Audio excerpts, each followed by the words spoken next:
Bonjour Vogue, je suis Leslie Dumex, make-up artiste parisienne et aujourd'hui je vais vous montrer un tuto make-up de printemps, frais, glow et bien sûr façon parisienne.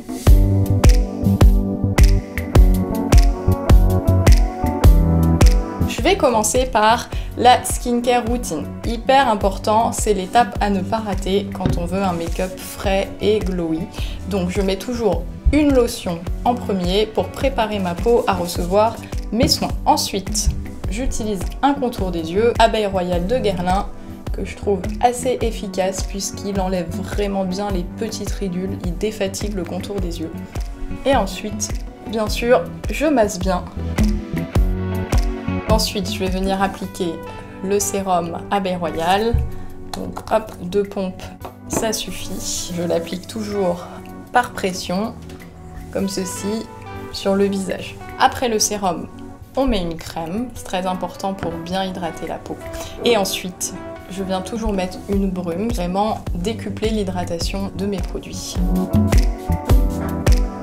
Et dernière étape, hop, le baume-lèvres. Très important de bien hydrater ses lèvres avant de mettre du rouge à lèvres pour éviter d'avoir des petites peaux partout quand on se maquille. Allez, on est parti pour le make-up. Donc, je commence toujours par ce fond de teint de chez Shiseido. C'est le Synchro Skin qui est un petit peu plus couvrant. Et ensuite, je viens mettre mon petit mélange de Face & Body de chez MAC, une petite goutte qui est plus léger et plus transparent. C'est le secret, on va dire, des make-up artistes pour avoir la couleur parfaite au niveau de votre fond de teint. Je vais pas trop en mettre avec mon pinceau, je vais juste le fondre. Je cache si j'ai des rougeurs, si j'ai des petits boutons. Voilà, très léger, très naturel, juste pour unifier mon teint. Alors, comment savoir si la couleur que vous avez choisie est bonne? Donc, moi, ce que je fais, c'est que je prends un petit peu de ma couleur, je l'applique ici, et si je vois que le produit se fond bien, c'est que la couleur, elle est juste.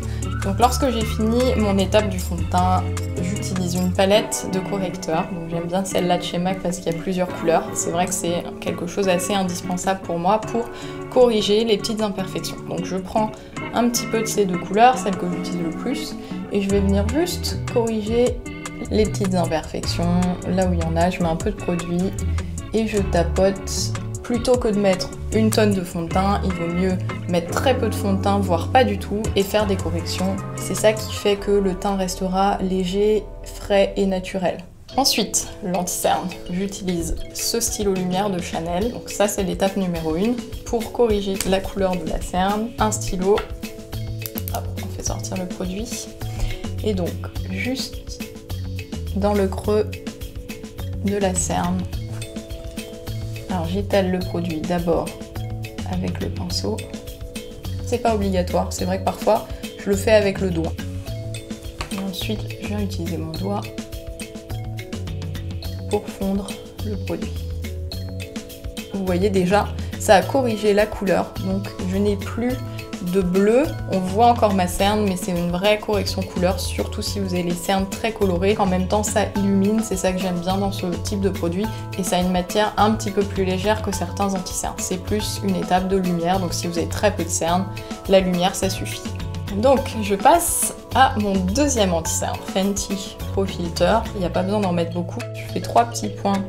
Et je reste toujours bien dans le creux de la cerne. Je monte jamais mon produit au niveau de l'œil parce que sinon, en cours de journée, vous vous retrouvez avec des lignes sous l'œil avec plein d'anti-cernes. Donc ça fait pas très propre et ça fait surtout des ridules.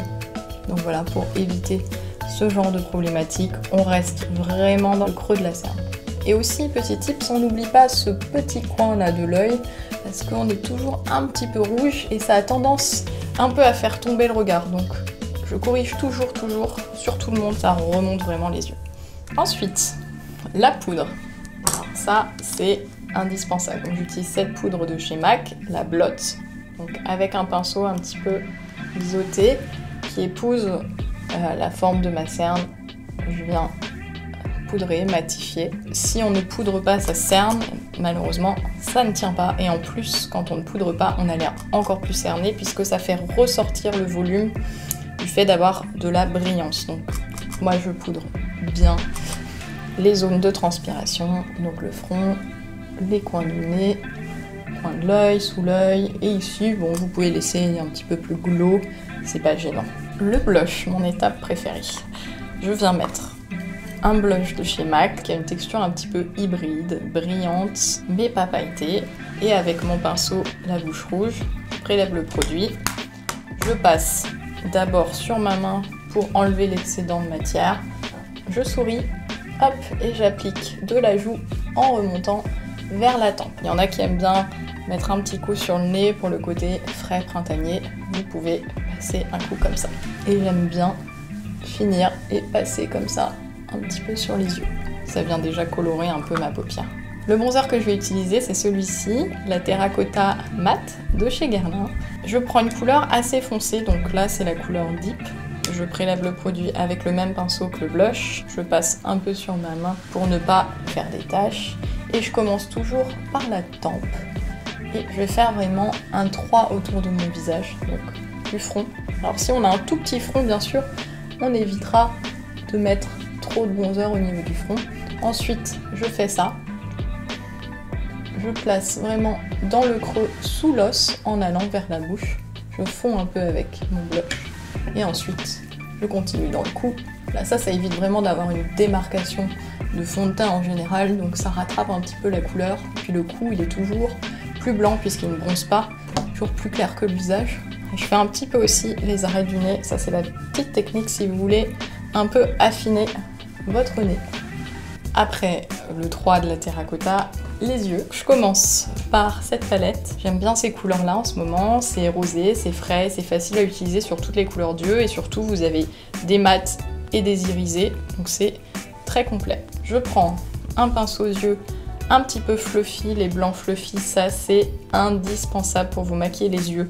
Donc je vais prendre ma couleur rose mat en premier. Pareil, je passe sur ma main. Et je viens placer mon pinceau là, dans le creux de mon œil et aussi la fin de l'œil. Alors jamais en redescendant, toujours on étire en remontant pour bien ouvrir l'œil et pas le faire tomber, c'est pas le but. Et toujours une couleur mate dans le creux, puisque le mat ça creuse et le brillant ça bombe. Ensuite, donc je prends la couleur un petit peu plus foncée, je passe sur ma main et je vais juste venir mettre cette couleur foncée à la fin de l'œil. Voilà. Vous pouvez utiliser ces couleurs irisées sur le bombé de l'œil. Moi, pour le jour, j'ai une autre bulle que j'adore et qui a un glow absolument sublime. C'est un produit de chez MAC. Et donc là, avec mon doigt, cette fois pas avec un pinceau, je ferme l'œil et je viens vraiment placer cette petite lumière sur le bombé de l'œil, juste au centre. Ensuite, je fonds un petit peu avec mon doigt.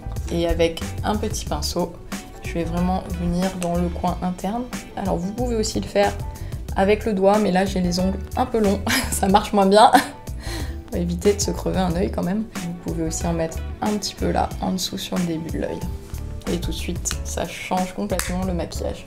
Ensuite, étape indispensable, le recourbe-cils. C'est vrai que ça fait peur à pas mal de monde, mais moi, dès que je maquille, je l'utilise forcément. Donc on attrape bien ses cils et ça vient vraiment remonter les cils. C'est déjà comme si on avait mis du mascara. Après avoir recourbé mes cils, j'applique directement le mascara pour les faire tenir vers le haut. Donc j'utilise ce mascara de chez Charlotte Tilbury. Il a des petits picots qui viennent vraiment séparer les cils. C'est ça que j'aime bien dans ce type de mascara, c'est que ça fait plus naturel. Hop, donc ça me fait des longs cils. Ensuite, ça c'est le petit tips de pro.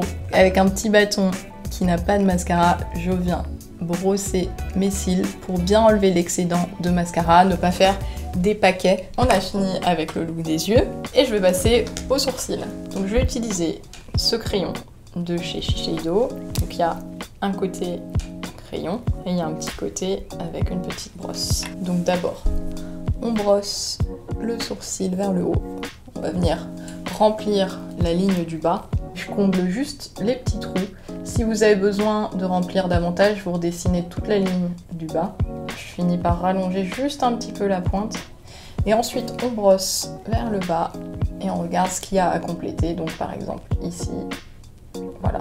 Et pareil, si vous avez beaucoup plus à compléter, n'hésitez pas à bien refaire la ligne. Ensuite, je brosse bien si besoin je remplis l'intérieur de mon sourcil. Et je brosse bien surtout pour fondre le produit et pour éviter qu'on ait des traces de crayon, parce qu'on voit souvent quand on fait les sourcils. Et une autre astuce pour éviter d'avoir des marques, surtout ne pas prendre un crayon trop foncé. Préférez presque un crayon plus clair qui va venir juste combler et ne pas crayonner complètement votre sourcil. Pour savoir où doit s'arrêter votre sourcil, en général, on fait une ligne entre le coin de l'œil, le coin du nez, hop, et on arrive à peu près à ça. Voilà. Et pareil pour l'intérieur du sourcil, en général, on vient mettre son crayon angle du nez, coin de l'œil, et on vient voir où doit s'arrêter le début, la tête du sourcil. Après ça, je fixe mes sourcils vers le haut. Ça, c'est vraiment le produit dont je ne me passe pas. C'est vrai que dès que je ne fais pas mes sourcils, au moins je les brosse. Je relève bien la tête du sourcil et ensuite à l'arrière, je les brosse un peu plus droit. Voilà, pour vraiment bien les placer, avoir un sourcil bien discipliné. C'est vrai que c'est assez la mode française d'avoir des gros sourcils bien remontés vers le haut. Les mannequins adorent. Maintenant, je vais faire l'highlighter. Ça, c'est l'étape que tout le monde adore. Je privilégie les highlighters liquides à ceux en poudre parce que je trouve que les matières sont beaucoup plus légères et plus naturelles. Donc je mets juste 1, 2, 3 gouttes et ensuite, avec mon doigt, je viens tapoter l'excédent, je le mets sur le nez. C'est ça qui va vraiment donner cet effet frais au niveau du teint, cet effet glowy comme on aime. L'highlighter, si vous voulez cet effet frais, utilisez-en, c'est vraiment magique. Et c'est vrai que comment choisir la couleur, c'est pareil, il y a des couleurs au niveau des highlighters, donc quand on a un teint un petit peu plus bronzé, un petit peu plus hâlé, on va vraiment choisir des couleurs qui sont plus dorées, qui ont des petits reflets or. Et quand on a le teint peut-être plus blanc, on peut aller vers des couleurs un petit peu plus, on appelle ça souvent lune, voilà, vraiment plus blanche ou plus rosée. La bouche, je mets toujours un crayon. Si on veut des lèvres un petit peu plus pulpeuses, un petit peu mieux définies, c'est essentiel, surtout quand on a les lèvres fines. On peut tricher un petit peu en passant légèrement en dessous. Alors ne vous inquiétez pas, vous n'aurez pas ce look crayonné avec un gros trait de crayon très marqué si vous choisissez une bonne couleur, c'est-à-dire une couleur qui soit naturelle et légère, qui ne se voit pas trop, qui est presque la teinte de votre lèvre. Et je viens surtout rattraper, on n'a jamais la bouche symétrique, donc s'il y a un côté plus haut que l'autre, on déborde un petit peu et on corrige. On corrige aussi la fin, les coins des lèvres qui sont jamais hyper remplis naturellement. On vient bien jusqu'au bout redéfinir sa bouche.